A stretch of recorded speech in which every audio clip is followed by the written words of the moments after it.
జై శ్రీరామ్. పరమాత్మ తత్వాన్ని మనము సరాసరి భరించలేము.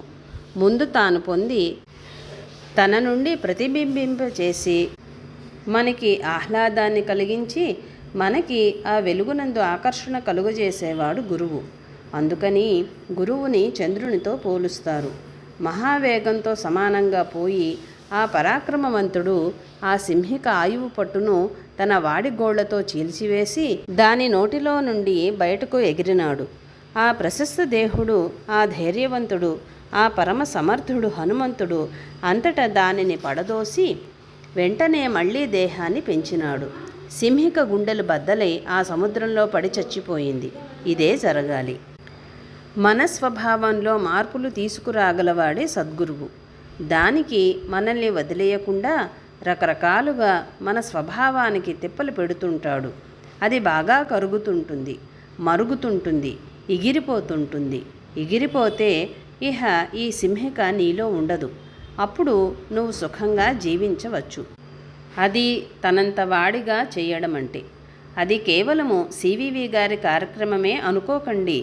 అందరి సద్గురువుల కార్యక్రమము అదే అయి ఉంటుంది. ఒక్కొక్కళ్ళకి ఒక్కో పద్ధతి ఉంటుంది. ఆ విధంగా చేస్తారు. సిద్ధ చారణ గంధర్వాదులు ఆకాశాన్నుండి హనుమంతుని చూచి, ఓ హనుమంతుడా, ఎగిరిపోయే వారిలో నీవు శ్రేష్ఠుడవు. ఇదివరకు నీవు గరుత్మంతునితో సమానం అన్నారు. ఇప్పుడు నువ్వే శ్రేష్ఠుడివి అని అంటున్నారు. ఇప్పుడు మహాభయంకరమైన పని చేసినావు. గొప్ప రాక్షసిని చంపినావు. మంగళకరమైన నీ అభీష్ట కార్యాన్ని ఇక సాధించు.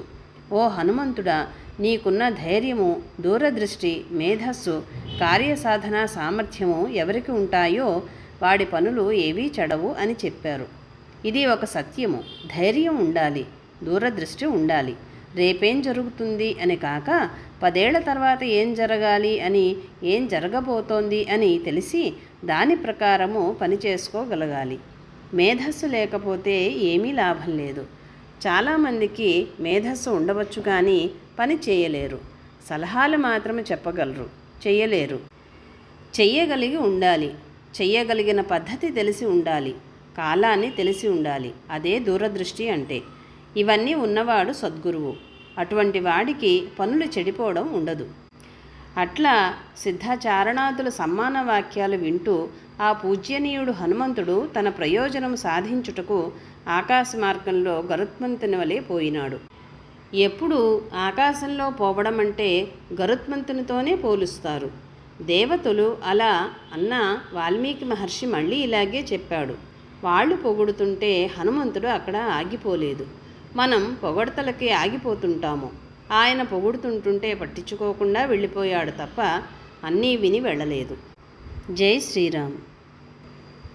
ఇంతటితో 2వ భాగం పూర్తి అయినది.